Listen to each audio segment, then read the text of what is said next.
Today we are making my checkered path quilt pattern which only uses a layer cake.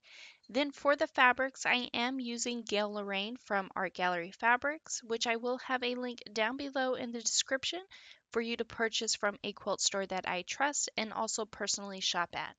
Now with all of your layer cake 10-inch squares, you are going to cut them into two 2.5-inch by 10-inch rectangles and one 5-inch by 10-inch rectangle.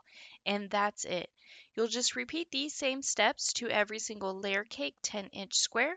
And don't forget, I will have that free PDF that will be available down below in the description. And Checkered Path is available in 5 quilt sizes: baby, throw, twin, queen, and king. Now, once you have everything cut, it is time to sew.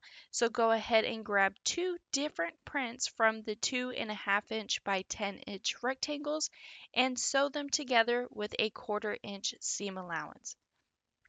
Then we are going to take that strip set and cut them into 2.5-inch by 4.5-inch rectangles.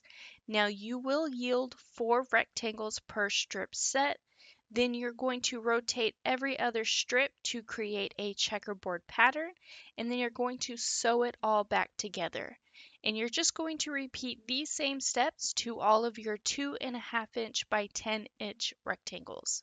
Then once you have all of your checkerboard pieces finished, you're going to want to measure the longest length of your checkerboard and cut the remaining 5-inch by 10-inch rectangles to the same length.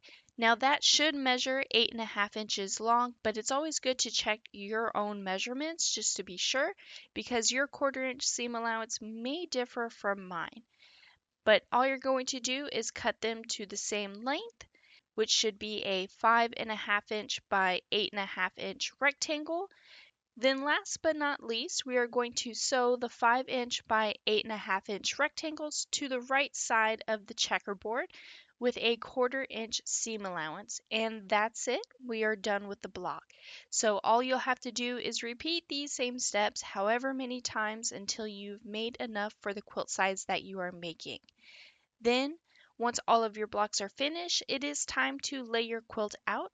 So first we are going to lay your blocks with the checkerboard on the right side for your odd columns, and then the checkerboard will be on the left side for the even columns.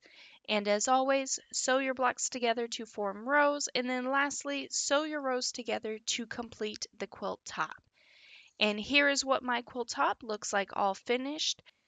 Now, I love how fast this was to make because those checkerboard pieces make it look like I've spent a reasonable amount of time, but this was pretty quick and I was able to finish this within a day. Now, for the background, I am going to be using the whimsical floral print from the same collection. And as for the thread choices, which I have so many for this quilt color palette, and they are all from Glide Threads. And in order, I have Latte, Peach, Seafoam Green, Pistachio, and Mercury. Then, kind of after debating and even grabbing an apricot blush glide thread, I actually ended up choosing Peach.